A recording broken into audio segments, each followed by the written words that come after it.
যারা আছে, ভাষাভাষী যারা আছেন, ওনারা কিন্তু নিজস্ব স্ক্রিপ্ট বানিয়েছে। তো এইভাবে চলছে কথাবার্তা। আমি এগেনস্টে বলছি না, কথা হচ্ছে প্রস এন্ড কন দেখে আমি এতটুকু বলতে পারি যে এটা একটা নিশ্চয়ই আমরা একটা জায়গায় আমরা আসবো এবং নিশ্চয়ই তার সমাধান।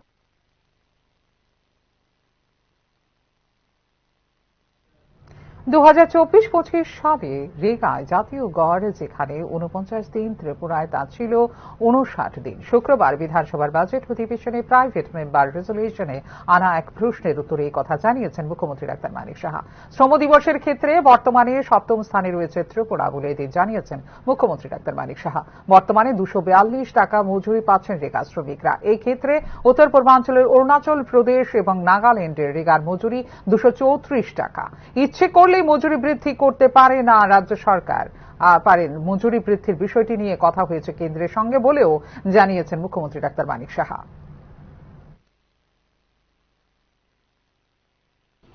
2024-25 ইংরেজি অর্থ বছরে রাজ্যে গড়ে 59 দিন কাজ হয়েছে, যেখানে জাতীয় গড় শ্রম দিবসে মাত্র 49 দিন।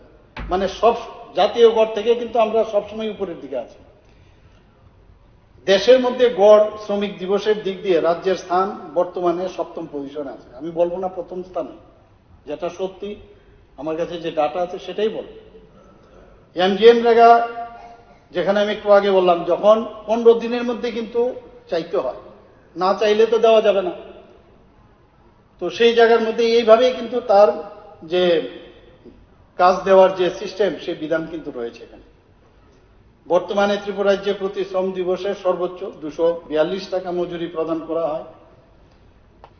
কিন্তু এটাকে স্টেট গভর্নমেন্ট যদি ইচ্ছেও করে সেটা কিন্তু বাড়াতে পারবে না, কারণ সেটা কেন্দ্রীয় সরকার প্রতি বছর যে সিপিআইএল অর্থাৎ consumer price index for agriculture labour, এর উপর ভিত্তি করে প্রত্যেক রাজ্যের জন্য যারা অদক্ষ শ্রমিক তাদের মজুরি নির্ধারণ করে থাকে।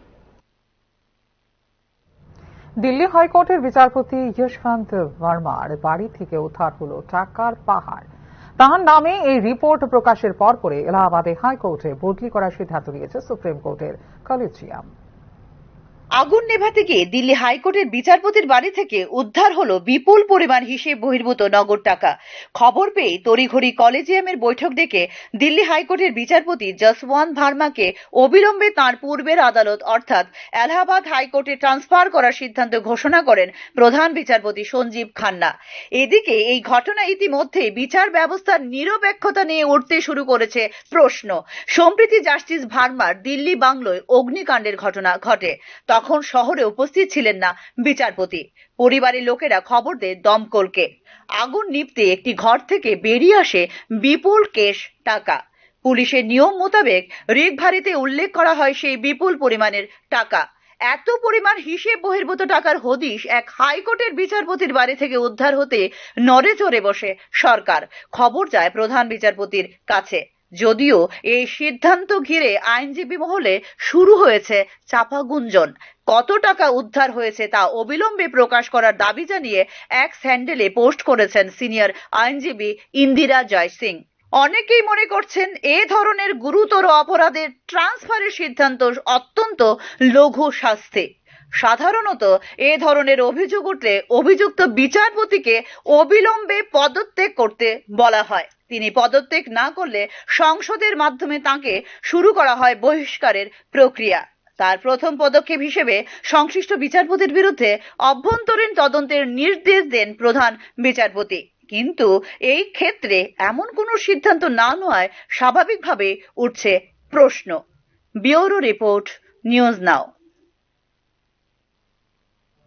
গণতান্ত্রিক আন্দোলনের নামে দিন দুয়েক পরপর সাধারণ মানুষকে হয়রানি করার সম্ভবত লাইসেন্স নিয়ে নিয়েছে একাংশ রাজনৈতিক দল।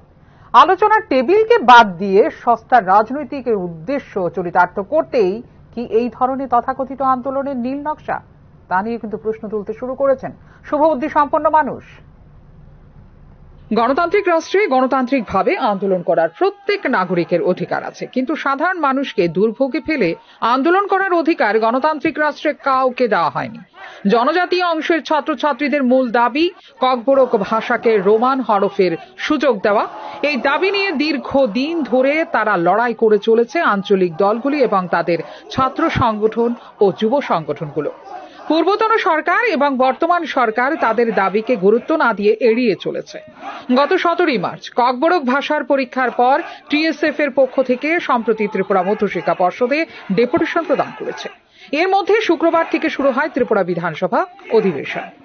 পরিকল্পিতভাবে সরকারের ওপর ক্ষোভ প্রকাশ করে সকাল থেকেই রাজধানীর ভিআইপি রোড এবং জিবি হাসপাতালে যাওয়ার প্রধান রাস্তা আটকে রাখে টিএসএফ এর কর্মী সমর্থকরা। এমনকি রাজ্য মন্ত্রিসভার সদস্যরাও এদিন বিধানসভা অধিবেশনের উদ্দেশ্যে রওনা হয়ে কুঞ্জবন এলাকায় গিয়ে অবরোধের কারণে এগোতে পারেননি। শেষ পর্যন্ত তীব্র ক্ষোভ প্রকাশ করে এসকর্ট নিয়ে যেতে হয়েছে ঘোর পথে। ঘন্টার পর ঘন্টা রাস্তা আটকে রাখার ফলে নাকাবন্দী হয়ে পড়ে গোটা শহর। জিবি হাসপাতালে পৌঁছতে ঘন্টার পর ঘন্টা কেটে যায় অ্যাম্বুলেন্সের, কারণ এই রাস্তা দিয়ে প্রতি কয়েক মিনিট অন্তর অন্তর অ্যাম্বুলেন্স রোগী নিয়ে জিবি হাসপাতালে পৌঁছায়। বিশেষ করে রাজ্যের বিভিন্ন মহকুমা থেকে অ্যাম্বুলেন্স জিবি হাসপাতালে পৌঁছাতে কেটে যায় ঘন্টার পর ঘন্টা। এমনকি আইজিএম হাসপাতালে পর্যন্ত নিয়ে যেতে হয়েছে বহু রোগীকে, কারণ সার্কিট হাউস এলাকায় টিএসএফ এর রাস্তা বন্ধ করে দেওয়ায় রাজধানীর বটতলা থেকে শুরু করে বটজলা রোড, পোস্ট অফিস চৌমুহনী, উত্তর গেট সহ আইজিএম চৌমুহনী, অভয়নগর রোড নাকাবন্দী হয়ে পড়ে। তিল পরিমাণ জায়গা ছিল না এই রাস্তা দিয়ে চলাচলের জন্য। যারা বিমান যাত্রী ছিলেন তারাও সঠিক সময় মতো বিমানবন্দরে পৌঁছতে পারেনি। শেষ পর্যন্ত প্রায় 1.5 থেকে 2 ঘন্টা পর অলিগলির পথ ধরে অফিস, আদালত ও বিমানবন্দরে যেতে পেরেছেন মানুষ। একদিকে যেমন মানুষের সময় ব্যয় হয়েছে, অপরদিকে এদিনের অভিজ্ঞতা থেকে মানুষ তীব্র নিন্দা করেছে প্রশাসনের ভূমিকা নিয়েও। কারণ অফিসের সময় যদি এই ধরনের আন্দোলন প্রধান সড়কের মধ্যে চলে, তাহলে সাধারণ মানুষের কতটা নাজেহাল হতে হয় সেটা হয়তো বর্তমান সরকারের অভিজ্ঞতার বাইরে। কারণ সরকারের দুর্বলতাকে কাজে লাগিয়ে এই ধরনের আন্দোলন করার প্রশ্রয় পেয়েছে বলে অভিযোগ সাধারণ মানুষের। না হলে পুলিশ প্রশাসন দিয়ে তাদের কয়েক মিনিটের মধ্যেই ঘটনাস্থল থেকে সরিয়ে দেওয়া কোনোভাবেই কঠিন বিষয় ছিল না, কিন্তু প্রশাসন সেটা করতে পারল না। এই ধরনের ঘটনা হয়তো ট্রিপল ইঞ্জিন জমানায় রাজ্যের মানুষের কাছে এক নতুন অভিজ্ঞতা। গণতান্ত্রিকভাবে টিএসএফ এর আন্দোলন বিধানসভার সামনেও করা যেত, কিন্তু সাধারণ মানুষের দুর্ভোগ বাড়িয়ে এই ধরনের আন্দোলনের কোনো প্রশংসা হয় না সাধারণ মানুষের কাছে। আরো বলা যায়, বর্তমানে আন্দোলন করার অন্যতম একটি প্রধান জায়গা হয়ে গেছে রাজধানীর সার্কিট হাউস এলাকা। পুলিশ প্রশাসনের কাছ থেকে অনুমোদন নেওয়া হোক কিংবা নাই বা হোক, বিভিন্ন রাজনৈতিক দলগুলো রাজভবন অভিযান, সড়ক বন্ধ সহ বিভিন্ন আন্দোলনের নাম করে একটি গুরুত্বপূর্ণ রাস্তা বন্ধ করে গোটা শহরকে করছে নাকাবন্দি। অথচ সব রাজনৈতিক দলের নেতৃত্ব জানেন ত্রিপুরা হাইকোর্ট, জিবি হাসপাতাল, এমবিবি বিমানবন্দর, আর্ট কলেজ, বিভিন্ন আধা সামরিক বাহিনীর ক্যাম্প সহ বিভিন্ন গুরুত্বপূর্ণ স্থানে যাওয়ার প্রধান সড়ক হলো ভিআইপি রোড। সরকারের দুর্বলতায় প্রশাসনকে কাঠপুতুল বানিয়ে এই ভিআইপি রোডকে ব্যবহার করছে বিভিন্ন রাজনৈতিক দলের আন্দোলনের স্বার্থে। আলোচনার টেবিলকে বাদ দিয়ে সস্তা রাজনৈতিক উদ্দেশ্য চরিতার্থ করতেই কি এই ধরনের তথাকথিত আন্দোলনের নীল নকশা? তা নিয়ে প্রশ্ন তুলতে শুরু করেছেন রাজ্যের শুভবুদ্ধি সম্পন্ন মানুষ। ফিরো রিপোর্ট, নিউজ নাও। এখনকার মতো এই মুহূর্তের সংবাদ এই পর্যন্তই। অন্যান্য আপডেটস দেখার জন্য অবশ্যই নজর রাখতে হবে নিউজ নাও পর্দায়। নমস্কার।